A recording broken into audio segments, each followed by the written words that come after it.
Fil-kampus ewlieni tal-MCAST f'Kordin, il-Prim Ministru Robert Abela inawgura l-binja ġdida tal-Informazzjoni u t-Teknoloġija tal-Komunikazzjoni. Il-binja li tifforma parti mill-pjan Master Plan 2 tal-MCAST bdiet tintuża mill-istudenti s-sena l-oħra u saret b'investiment ta' 14 miljun u 500,000 euro, kofinanzjati mill-Fond Ewropew għall-Iżvilupp Reġjonali.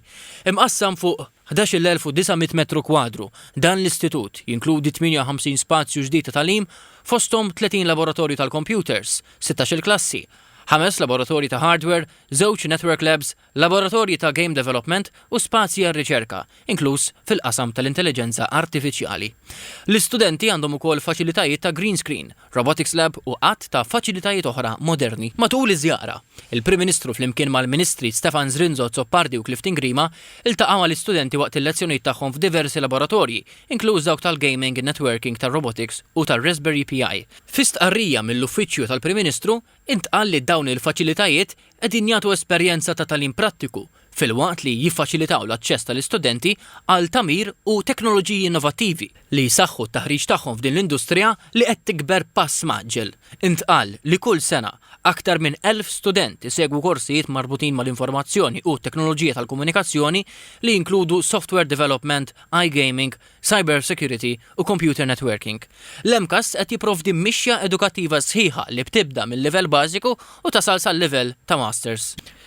Dr. Abela spjega li l-investiment fl-edukazzjoni mhux biss fil-bini iżda fl-ambizzjoni fil-futur tal-istudenti, qal li fl-MCAST segwa l-futur diġitali li qed jinbena mill-mexxejja ta' għada u żied li dan juri kemm il-Gvern jemmen fit-talent tal-istudenti u qiegħed li se jibqa' jagħti l-opportunità lil kulħadd biex jilħaq il-potenzjal tiegħu.